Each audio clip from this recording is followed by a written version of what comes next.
Welcome to Influential Entrepreneurs, bringing you interviews with elite business leaders and experts, sharing tips and strategies for elevating your business to the next level. Here's your host, Mike Saunders. Hello and welcome to this episode of Influential Entrepreneurs. This is Mike Saunders, the Authority Positioning Coach, and today we have back with us Daryl Horton, who's the president of DL Horton Advisors, discussing a college savings plan. Daryl, welcome back to the program. Oh, thank you so much, Mike, for having me. You know, when we see this topic of college savings plan, I think that some people or parents' stomachs start to churn, and you have people that have a, you know, they get notified that they're expecting a baby and they start planning right then, and they have some people that are like, you just turned the tassel on your high school graduation. I guess we ought to start thinking about college now, right? So Right. both ends of the spectrum. So let's dive right in. What are some of the main things that you advise your clients on regarding a college savings plan? Well, there's a couple of programs that I advise my clients regarding college. And, you know, keep in mind, I've supported my daughter through college, and she graduated at Pepperdine University with a BA. And Mike, it was just, wow, it was just so expensive. Yeah. $55,000 per year. And it's like, wow, how do you finance that? So the purpose of this is to kind of, you know, give the audience a heads up on what to do. And in my case, you know, we had maybe a few years to really get those funds together. And it was just like, wow. And you're like, maybe I should have started a little bit earlier, you know? I mean, you never start early enough.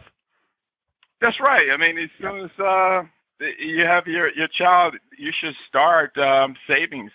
And a couple of programs to do that. One is a 529 plan, which is a very good plan, whereas you can put monies into a 529 plan for your kids' college funding.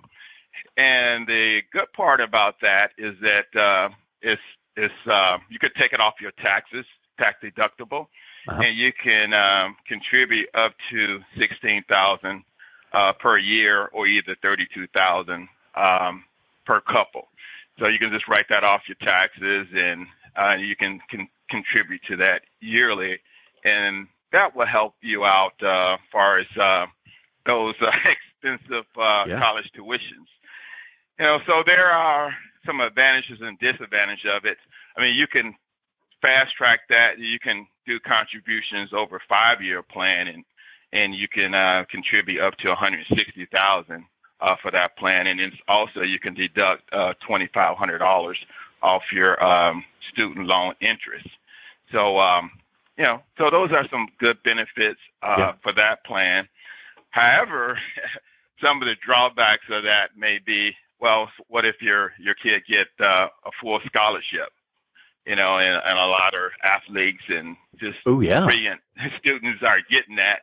Because you might have started a 529 really early, you know, like I took old Daryl's advice, and I started early, and then years down the road, my child is really excelling in academics, athletics, whatever, and now all this money is sitting in this account. What do I do? Well, that's the problem. So it has to be a qualified event, you know, meaning tuition or campus, expenses for living. If you don't use those expenses, what happens is you have that money there, and then if you start to withdraw that money, then of course you penalize for it. You get a 10% early withdrawal penalty, and then also it becomes a tax event.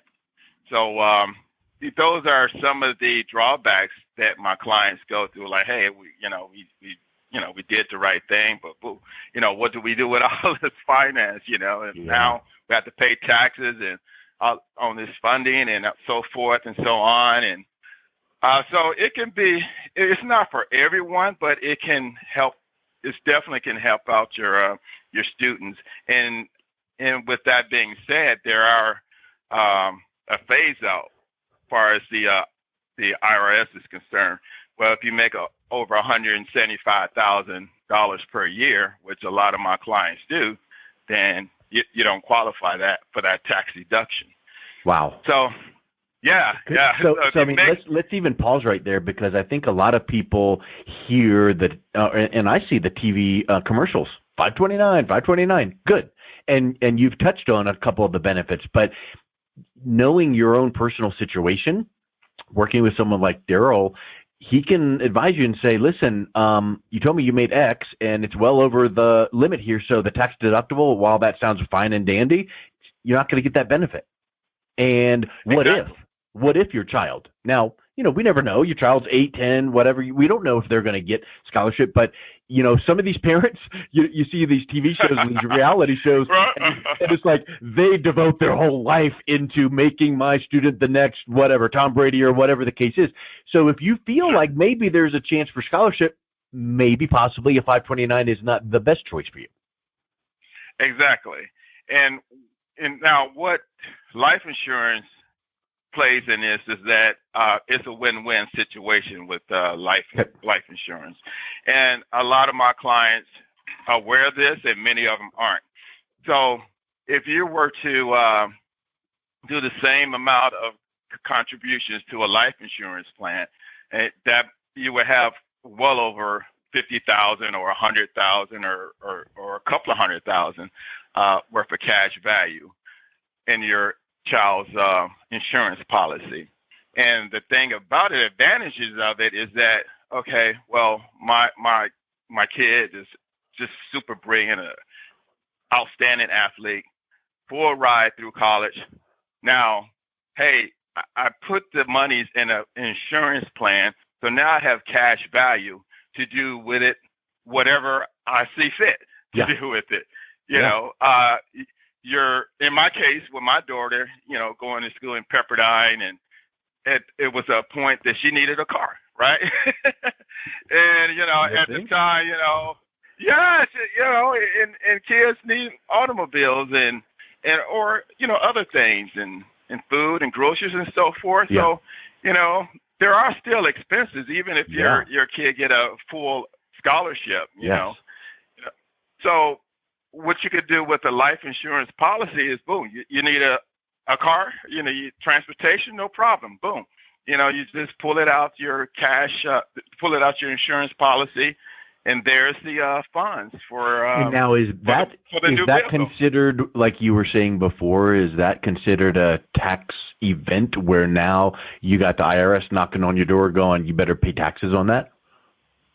Mike, I'm glad you asked that question. No, it isn't. It is not a tax event. And that's what makes it so much more attractive than a 529 plan, where you can pull these monies out and there's no taxes on it. There's no penalties with that. And you can do whatever that you see fit for your kid at that time. And so, for instance, you think about like your example about a car. Well, first of all, probably most of the time, you're not going to go buy that $1,000 junker. You're going to want something that's pretty sweet. Now, whatever price point that is, your option is either pay cash, and if that's not an option, you're going to go to finance it at a bank or whatever, or go to your own bank, your own source, and like you just said, get it from your cash value or borrow it from your own policy. So those are some, the obvious choices there. And then let's kind of continue down that thought process. What if those kinds of things like car and maybe some living expenses, but let's just say that the child now is done college and there's still some funds left in that account. What do you do with that? Great question. Well, a lot of my clients use that to give their kids down payment for a car. Or a down payment for a house. Yeah, nice. Yeah, exactly. I have so many clients like, hey, my parents gave me a head start, and I want to do the same thing for my kids. The housing market, we all know what I said. No matter where you live, and especially in Southern California or other places, East Coast, so forth, it's just incredible amount of money to put down for a home. And so just imagine that you've been doing this for your child for 20 years or 15, 20, 30 years, and then, to come and tell your child, like, hey, this is what I've been doing for you all throughout your life. Here's a gift of $60,000 for your down payment, $100,000, whatever it is. How amazing and gratification would that be for your child?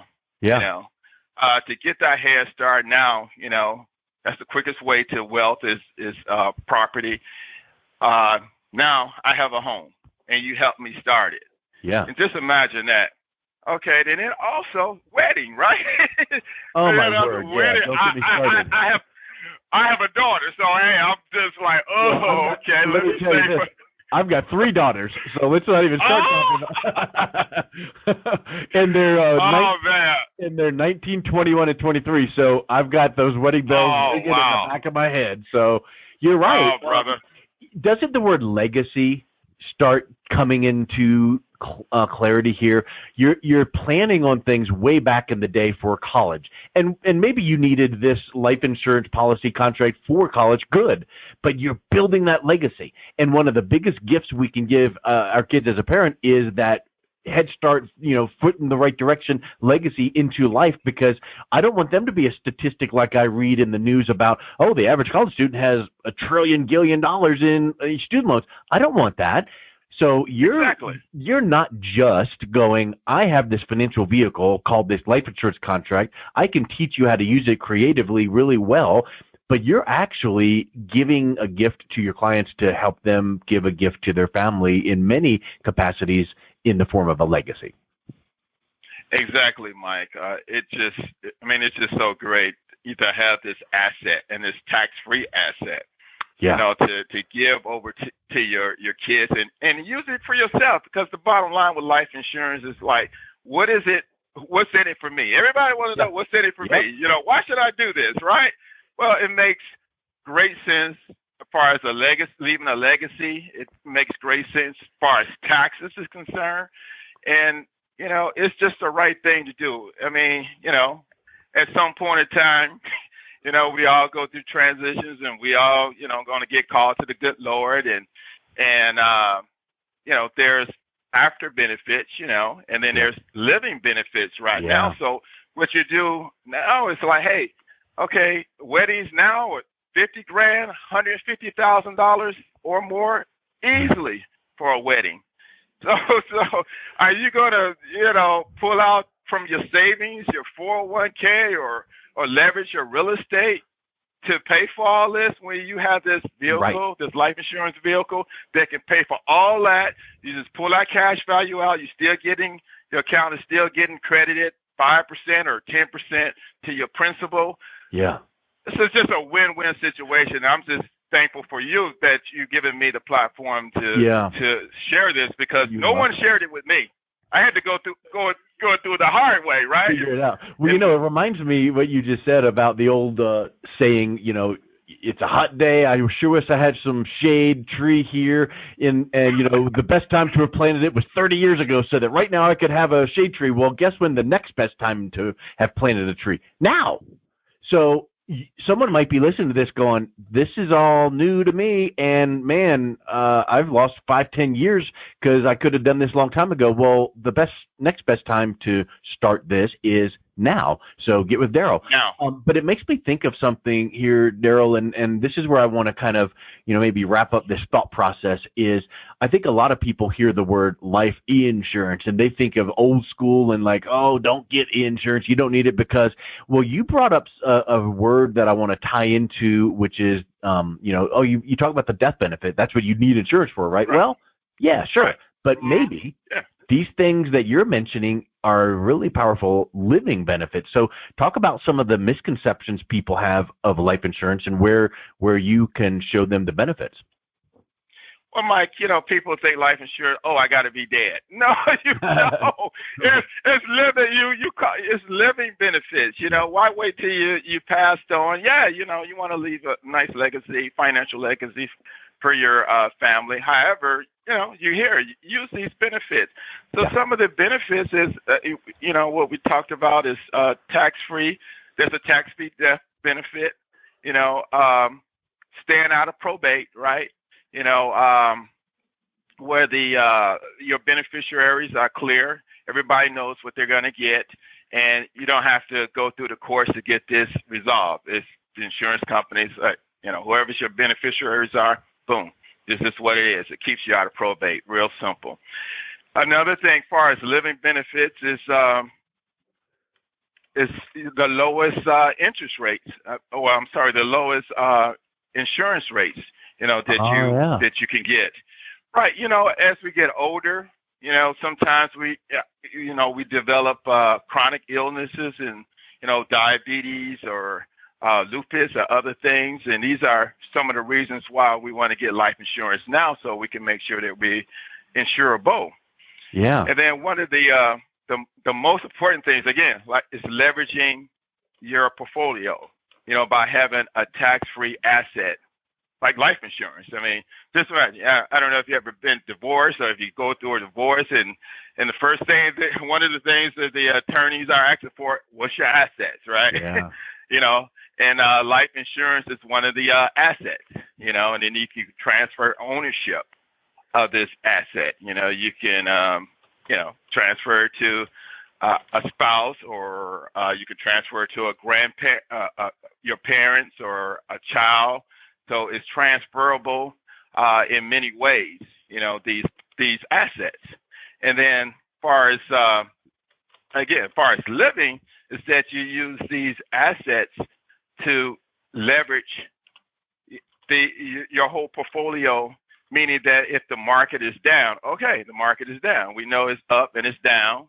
However, you have this cash that's available for you in your benefit, that you can just use that to finance another business, or finance your current business, or open a new business, or buy that addition to your home, or build something additional to your home, or buy more real estate. A lot of my clients are using life insurance just to leverage themselves. And as far as creditors, in most states, it's protected from your creditors. So, I mean, God forbid you have a bad year, hey, you have this asset, okay, they may have leveraged you, your creditors may have leveraged all your other assets, but you have, in many cases, life insurance that, boom, okay, well, all right, well, I have to pay these penalties and that, but I have life insurance, I can pull that out. So you're your own banker. Yeah. You use that. Yeah. Use that to finance yourself. And then also, hey, what if your credit goes bad? Your credit rating goes bad. Now, who's going to loan you $500K or $200K or even $2,000, if it's really bad, right? Right. No problem. Okay. I pull the cash value out of my life insurance policy and use that, to finance myself. Yeah. So it's just so many ways that you can use your life insurance policy. In addition to that, what if you get sick, right? You have a chronic illness or a terminal illness. Now, what's going to happen? Do you have to leverage, your equity in your house? Yeah. Do you have to sell your out? Yeah, they're going to come after something. So I think the key word you're mentioning over and over is asset, asset, asset. And people don't think of life insurance as an asset. Right. They don't. Many people do. And this is so interesting, like I could be talking to the most educated person. They may not even understand it. I can be talking to someone that maybe just, finished high school and may not understand it. But it seems like when I speak to my wealthy clients, they all understand it. Oh, yeah. I don't know what it is, but that's just my experience. It's like all my affluent clients, and they really understand what life insurance does. And many of them, I'm talking about wealthy, like $500 million, $100 million worth of assets. They're using life insurance to leverage their whole estate to keep it out of probate.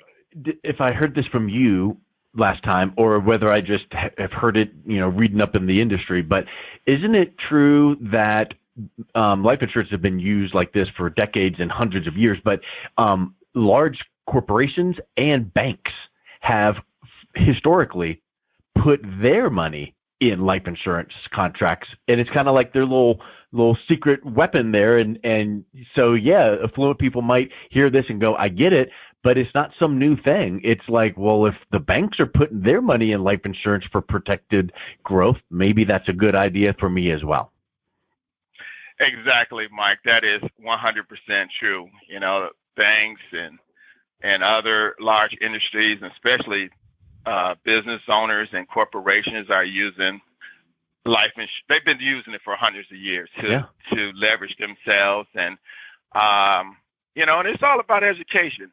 Wall Street has done a great job, and, hey, give your money to me. We're invested, and they will lose your money faster than you will, Yeah, could be. It could be in many cases. We don't know. But why don't you take what they're actually telling you out of one side of their mouth, and then they're doing something else? So why don't we follow what they're actually doing, which is putting their money in safe vehicles? And I think you brought up some spectacular points here. So let's just do this, Daryl. If someone is listening to this going, let me see how this could work for my situation, what's the best way they can reach out and connect with you and learn more? Well, I can be reached at dlhortonadvisors.com. And my email is daryl@dlhortonadvisors.com. We have seasoned people there that can help you with over 40 years worth of experience, helping everyday people, wealthy people, just those who want to learn more about leveraging their assets or either growing an asset. Excellent. That's the best way to contact me. I love it. Well, Daryl, thank you so much for coming on. It's been a real pleasure talking with you. Thank you so much, Mike. Have a blessed day. You've been listening to Influential Entrepreneurs with Mike Saunders. To learn more about the resources mentioned on today's show or listen to past episodes, visit www.influentialentrepreneursradio.com.